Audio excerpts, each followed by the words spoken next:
विश्वविद्यालयों में ब्राह्मण विरोधी नफरत का आरोप। एससी एसटी कानून से सैकड़ों परिवार प्रभावित। अब यूजीसी नियमों पर उठे सवाल। आरक्षण नीति पर बड़ा सवाल। कम अंकों पर चयन से गुणवत्ता पर बहस। यूजीसी नियमों से आखिर क्यों हो रहा है देश भर में विवाद। मोदी सरकार ने दोहराई 15 साल पुरानी गलती।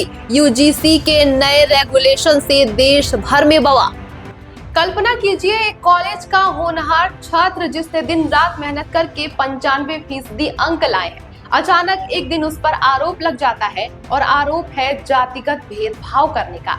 कोई सबूत नहीं है, कोई गवाह नहीं है और फिर क्या होता है? उसका एडमिशन कैंसिल कर दिया जाता है, उसका करियर बर्बाद, परिवार में कलंक, समाज में बदनामी और मानसिक प्रताड़ना। और जब सच सामने आता है कि आरोप झूठा है तो झूठे आरोप लगाने वाले का क्या होता है? कुछ भी नहीं। दर्शकों, ये कोई कहानी नहीं है, ये है यूजीसी के नए रेगुलेशन की असली तस्वीर, जिससे हम आपको रूबरू कराने जा रहे हैं। नमस्कार, आप देख रहे हैं द बेस्ट टॉप मीडिया और मैं हूं आपके साथ साध्वी दुबे।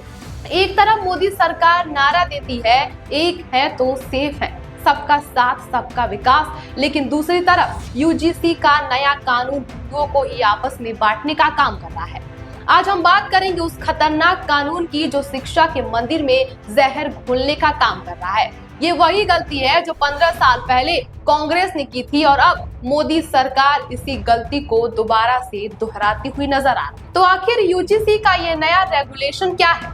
दरअसल यूनिवर्सिटी गाइडेंस कमीशन ने एक नया नियम लागू किया है, जिसमें कहा गया है कि कॉलेज और यूनिवर्सिटीज में अगर किसी एससी, एसटी या ओबीसी छात्र या स्टाफ के साथ जातिगत भेदभाव होता है तो उसके खिलाफ सख्त कार्रवाई की जाएगी। सुनने में तो ये बिल्कुल सही लगता है, भेदभाव के खिलाफ कानून होना भी चाहिए, लेकिन शैतान छुपा है डिटेल्स में। इस पूरे नियम में सबसे बड़ी समस्या ये है कि इस पूरी तरह ये जो कानून है, जो नियम है, वो पूरी तरीके से एक तरफा है। अगर किसी सामान्य वर्ग के छात्र या प्रोफेसर पर आरोप लगता है, चाहे वो सच हो या फिर झूठ, तो तुरंत कार्रवाई शुरू हो जाएगी, उसकी जांच होगी और उसे सस्पेंड भी कर दिया जाएगा। उसका नाम बदनाम होगा, उसकी पूरी जिंदगी अंधेरे में चली जाएगी। लेकिन अगर वो आरोप बाद में झूठा साबित हो जाए तो झूठा आरोप लगाने वाले के खिलाफ क्या होगा? कुछ भी नहीं। इस पूरे नियम में झूठे आरोप लगाने वाले के खिलाफ किसी सजा का प्रावधान ही नहीं बनाया गया है।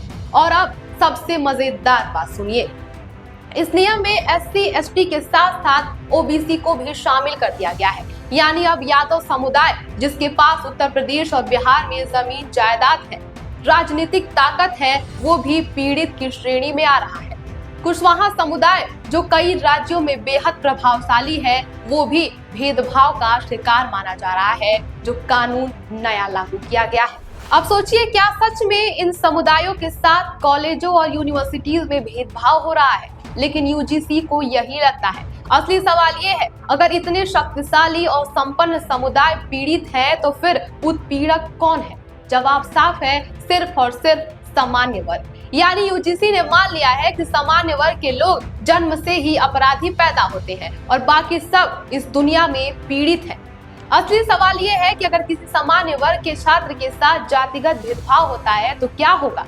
अगर उसे जाति सूचक शब्दों से गाली दी जाती है, अगर उसे ब्राह्मण बनिया कहकर अपमानित किया जाता है, अगर उसे परेशान किया जाता है, धमकाया जाता है, ब्लैकमेल किया जाता है, तो वो कहाँ जाएगा?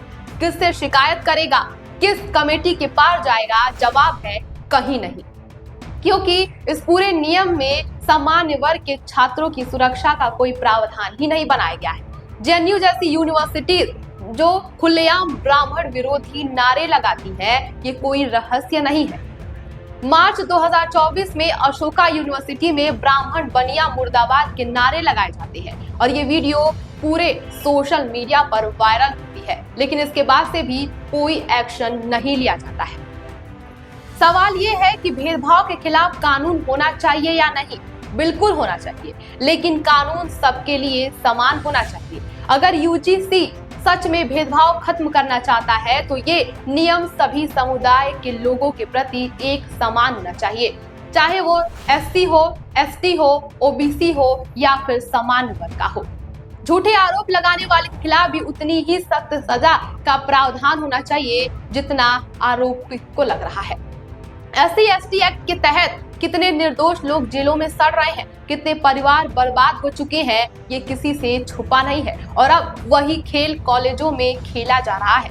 जब मोदी एक है तो सेफ है का नारा देते हैं, जब योगी हिंदू एकता की बात करते हैं, जब RSS हिंदुओं को जोड़ने का दावा करता है, तो ये कैसी एकता है जो खुद हिंदुओं को जातियों में बांट रही है? ये सवाल हम आप पर छोड़कर जाते हैं। फिलहाल इस खबर पर आपकी क्या राय है, हमें कमेंट बॉक्स में जरूर बताएं और देश दुनिया की तमाम खबरों को देखने के लिए हमारे चैनल को सब्सक्राइब करें। बने रहिए हमारे साथ और देखते रहिए द बेस्ट ऑफ मीडिया।